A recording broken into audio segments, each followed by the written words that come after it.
Before I get started with the story, let me give a shout out to Black Justice for sending this story to me on Twitter. Now, before I even get into the story, I'm going to frame it as this. If a man had done this, he would have got dragged through the mud, rightfully so, but a whole lot more intense than what this woman should be getting dragged for. So this woman's name is Claudia Resendez Flores. And and this story is coming out of Illinois. And this woman right here shot a man to death because he refused to kiss her. Now, had this been role reversal and a man had did that, this would have been all over the news. It would have been in every kind of publication. Me Too probably would have been all over it. But it's not making any type of rounds, and I wonder why. This again is going back to what I say about when you are of a certain sex, you get certain maneuvers as far as not so much getting away with it. Well, shoot, in some aspects, getting away with certain things. Look at when women sexually assault young boys. They almost bat an eye with that one. It's rare that they get the label of sex offender or get on that sex offenders list. I think in the last couple of months that I've heard stories like that, only one woman actually ended up on that list and actually got the right amount of jail time that she was supposed to receive. But that's only one out of several. Now, this woman right here, she killed a man because he refused to kiss her, which means she was the one that was being aggressive. So y'all see, it's the double standard. It's a hypocritical one. That's why I can't get with the Me Too heifers. Let me get into it. A 28-year-old woman in Illinois shot and killed a man earlier this week in a bizarre love triangle dispute, according to authorities. The Chicago Sun-Times reported that Claudia Resendez Flores was staying with two pals, James Jones and his girlfriend, at their home in the city of Rolling Meadows when the incident unfolded on Thursday night. Prosecutors in Cook County said that the trio were having a drink together when Resendez Flores allegedly asked Jones for a kiss. Jones declined because he had a girlfriend who was sitting right next to him.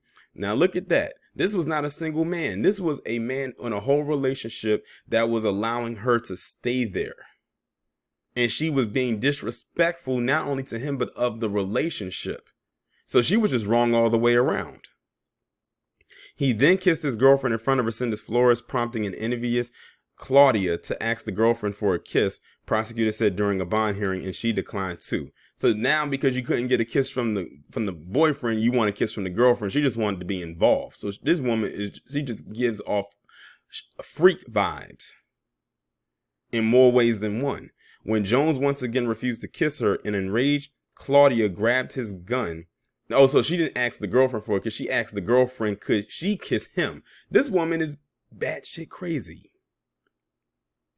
When Jones once again refused to kiss her, an enraged Claudia grabbed his gun that he had tucked between two couch cushions and aimed it at him. Jones tried to push Claudia's arm down after she pulled the safety off and put her finger on the trigger, but the gun went off, striking Jones once in the chest. His girlfriend called 911, and when officers arrived at the scene, Claudia allegedly admitted to shooting Jones. She was charged with first-degree murder and will be back in court on Tuesday. This video is most likely going to go up after that. Claudia Public Defender Courtney Smallwood said during the bond hearing that her client is married but separated from her husband and is the sole caretaker for 3 young children. She disputed suggestions that Claudia lived with the couple, insisting she lived at her family home in Des Plaines. Either way, she murdered a man because she couldn't get what she wanted out of it. Like, she went as far as to ask the girlfriend, could she give her man a kiss? And it says she was married but separated. But when you hear that word separated, it doesn't, like, they're not divorced. It just means that they're not living in the same household together. They're not sleeping with each other. They're just separate until they can make a divorce final. But on paper, they're still married. And she has 3 children. My thing is, why in the world was she staying at this house with this couple when she had 3 children somewhere at home? Like, what was going on? Like, this woman is, you can look at her mugshot and tell she's not all the way there. Like, she doesn't have it all the way there. And I hope they throw the book at her. But like I said, we're not going to hear any outrage from Me Too or these women's groups, because they have to put women in this perpetual state that they are always the victim, when that is definitely not the case. And that's exactly why many of them continue to get away with the BS that they put out there, like this woman right here. Like, that's crazy. I don't know why they called it a love triangle or whatever, because this was definitely not a love triangle. The way that they framed it, they almost made it seem like they invited her into their relationship to engage in a polygamy type of relationship, when that's not what it was. It seems like they just let her stay there because she just needed a place to stay. But she was trying to insert herself into this relationship where they didn't want her.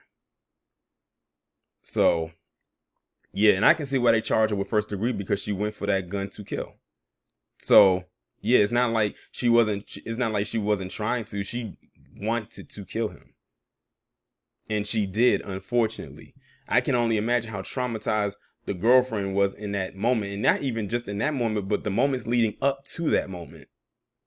But like I said, it's some crazy people out there. All I'm going to say is that for people who are in relationships, be wary of your so-called friends who are single, because you never know what their motives actually are.